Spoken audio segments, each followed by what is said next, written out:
Shabbat Shalom. This week's Torah portion is Parashat Terumah.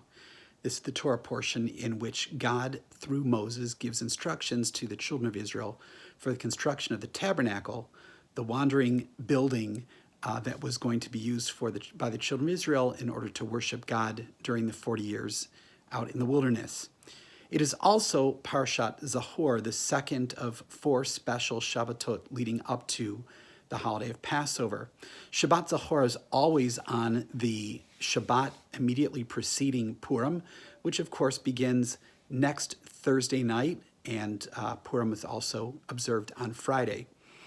Zachor comes from the beginning word of the Maftir reading, which reminds us of what Amalek did to us as we were leaving Egypt. We actually just read about this very recently in the Torah.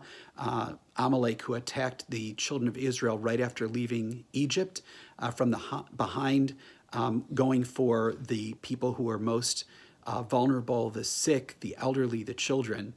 And this is read immediately before Purim because we are told that Haman, of course, who is the villain of the Purim story, was a descendant of Amalek.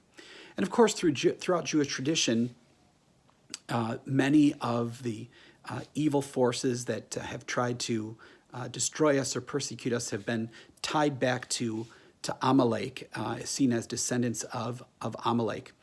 So what exactly is the point of remembering? Are we supposed to simply remember in order to feel bad?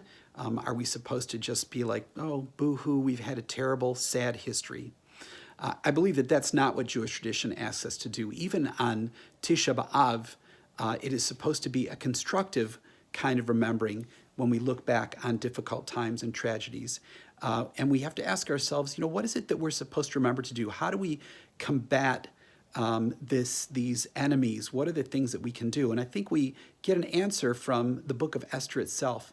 We think about Mordechai and Esther, the two heroes of the story, and the way that they combated what was happening around them was to stand up, to be who they were, to continue to be proud Jews and not hide who they were, but rather stand up for the principles and the values and the identity that defined who they were and defined our people.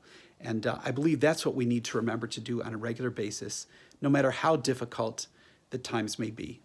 This week at Beth El, the Heights Synagogue, we observe the following yurtzites: Dr. Lawrence Katz, Samuel Taubman, Evelyn Century, Hannah Eifer, Boris Kushner, Bertha Pepper, Isidore Sobel, Harry H. Sobel, Dr. Neil Russack, Selma Maisel, David Negin, Selma Chernikoff, Jacob Chassis, Charlene Unger, Malka Bilkis, Phyllis Sharp, and Leo Labe Smith.